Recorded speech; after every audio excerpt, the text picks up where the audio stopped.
Ito ang naging eksena sa ikalimang araw ng filing ng Certificate of Candidacy sa labas ng tanggapan ng COMELEC Pampanga nitong Martes, October 5. Mismong si Provincial Election Officer Attorney Lydia Pangilinan ang nakiusap sa mga local official, politiko at kanilang mga staff na sumunod sa itinakdang health at safety protocols ng pamahalaan.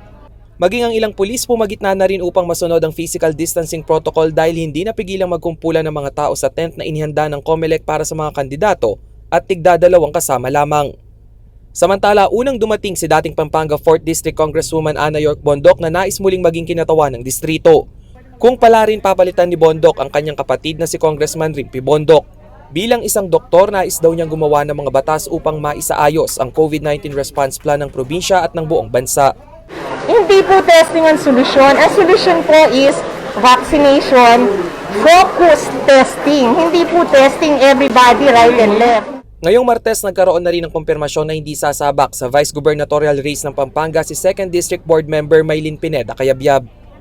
Aminado naman siyang nagkaroon ng suhestyon na sumabak siya sa ikalawang pinakamataas na posisyon ng lalawigan, subalit marami pa raw siyang plano na tututukan sa ikalawang distrito. Kabilang na riyan ang programa sa mga senior citizen, edukasyon, kalusugan at turismo. Kinlaro rin ni Pineda Cayabyab na mananatiling Delta Nanay tandem pa rin sa eleksyon, subalit walang kumpirmasyon kung magkakaroon ng position switching. Yes, sila pa rin. Kami pa rin. Hindi pa naman po tapos yung term natin bilang board member at kasama pa rin po natin si Nanay sa paglilingkod po sa probinsya natin.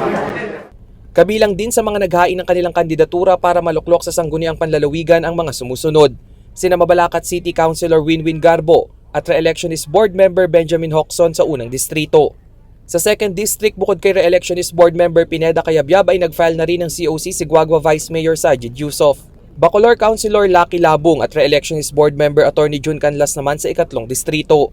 Habang sina Board Member Paul Balingit at Board Member Nelson Calara muling susubok sa re-election sa 4th District. Rainiel Pawid, CLTV News.